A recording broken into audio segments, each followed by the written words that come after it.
Bonjour. Eh bien, je participe donc à ce salon environnement et partage aujourd'hui parce que j'ai l'occasion de présenter le livre qui vient de sortir, l'histoire de la première AMAP, soutenir les paysans pour se nourrir durablement. Je suis Denise Vuillon et avec Daniel, nous sommes à l'origine de la première AMAP. Nous sommes sénois. Ce livre, je l'ai fait parce que l'AMAP, le concept AMAP, a 10 ans. Il a été pour nous, producteurs, maraîchers, une solution économique. C'est-à-dire que nous avions visité ce système aux États-Unis tout à fait par hasard. Et nous avons tout de suite, on s'est regardé avec Daniel, on s'est dit, c'est tout à fait ce qu'il faut essayer de mettre en place en France parce qu'on est en grande difficulté économique. On fait partie des gens qui avons refusé le productivisme. Donc, voilà. Et notre petite exploitation maraîchère n'arrivait plus du tout à nourrir les familles qui travaillent. Voilà, donc on a trouvé des consommateurs intéressés qui ont accepté. En avril 2001, on a commencé effectivement la mise en place de la première AMAP. C'était sur Aubagne.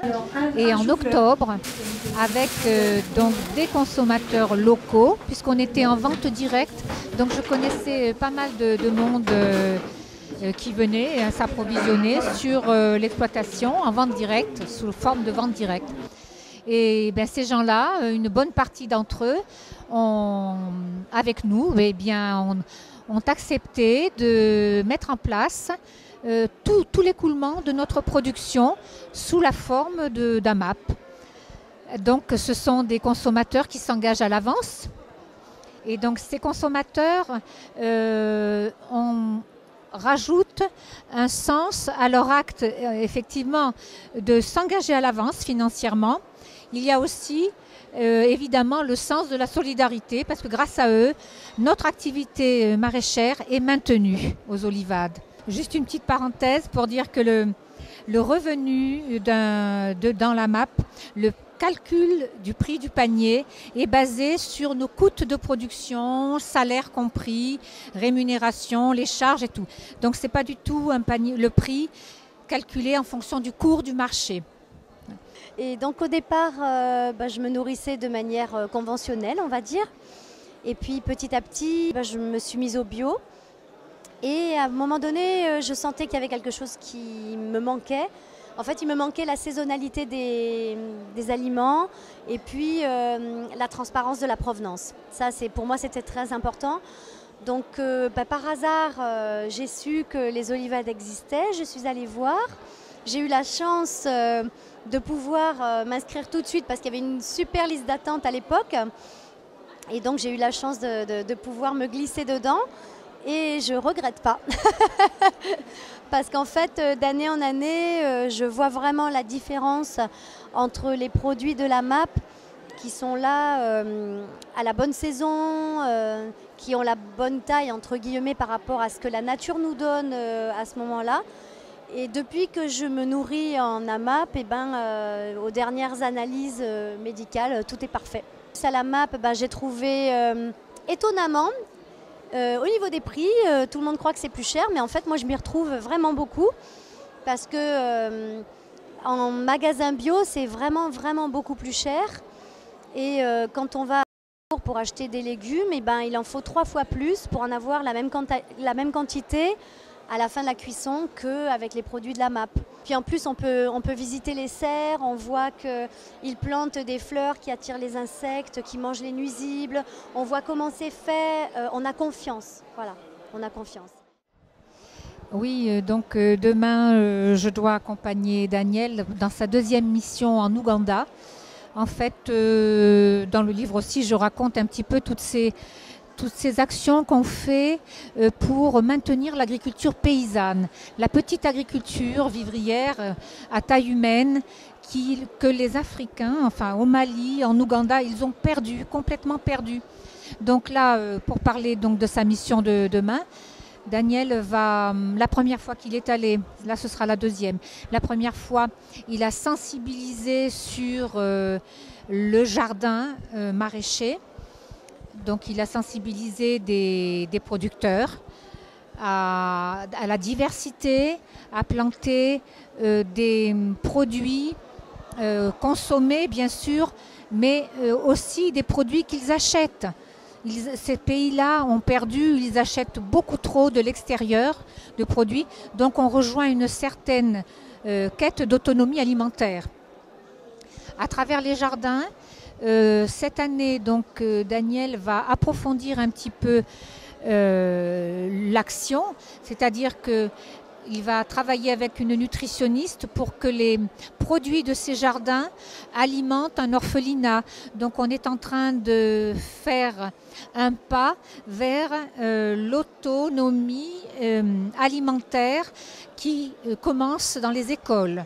Là, il s'agit d'un orphelinat, mais par exemple, au Mali, il s'agit de tout un village et les écoles, bien sûr, avec des jardins dans les écoles. Voilà, tout ça, ce sont des actions qui sont complètement parallèles à la MAP et qui sont dans la même philosophie, c'est-à-dire qu'on ne perde pas un patrimoine de savoir-faire, de maraîchers, de toute l'agriculture, hein, éleveurs aussi, qu'on ne se laisse pas exproprier, qu'on ne se laisse pas acheter nos terres. Ça, c'est assez dramatique aussi en Afrique. Les terres sont achetées par des pays étrangers.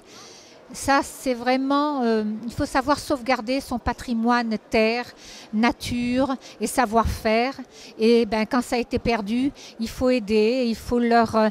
ce sont eux les acteurs. Il faut simplement leur donner, les accompagner, ouvrir des portes.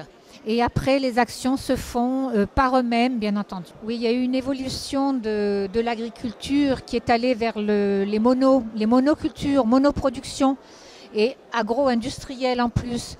Et d'ailleurs, quand au début on a un peu essaimé, comme on dit, hein, c'est-à-dire témoigné du concept AMAP pour le transmettre, on tombait sur des maraîchers qui ne savaient faire que du radis, de la salade ou des grands vergers où on faisait que des pommes. Voilà. Donc si vous voulez, notre travail, c'est aussi de revenir à une... comment dirais-je, le profil de la ferme en fait. Le profil de la ferme, c'est vraiment l'unité professionnelle très représentative de la MAP et représentative aussi du maintien de l'agriculture et donc par voie de conséquence de l'autonomie alimentaire. Et pour parler de certains pays aussi où on a des actions comme ça, des missions de redéployer cette agriculture. Il faut savoir que par exemple au Mali, il n'y avait plus dans la région de Conseguela, où il y a 17 villages, il n'y avait plus un seul jardin. Les savoir-faire sont perdus. Les hommes qui travaillent dans le coton ont perdu le savoir-faire d'autres cultures, de leurs ancêtres, bien entendu. Et d'ailleurs, les femmes qui ont à charge de nourrir les enfants, c'est elles qui commencent les jardins, c'est elles qui vont se former dans les formations qu'on a mis en place avec. Les formateurs sont maliens, les formateurs sont ougandais, mais la moitié sont des femmes, parce qu'elles touchent de près à cette problématique de nourrir son enfant et de préférence avec les produits locaux, bien entendu. On est au bout du mur là, on est contre le mur, il faut prendre une tangente, sinon, je ne sais pas, on n'aura plus d'agriculture en France si ça continue. Pourquoi ? Parce que nous sommes concurrencés. On trouve toujours un pays qui vous produira pour 1 ou 2 euros par jour, malheureusement. Donc on perd nos producteurs à cause de ce marché, cette mondialisation des produits. Et en Afrique, les Africains qui ont perdu leur savoir-faire de leurs ancêtres, maintenant, malheureusement, ils ne vendent plus leur coton. On a trouvé un coton américain qui est supérieur en qualité. Voilà, ils se retrouvent donc maintenant sans travail et sans aussi la capacité de nourrir leur famille.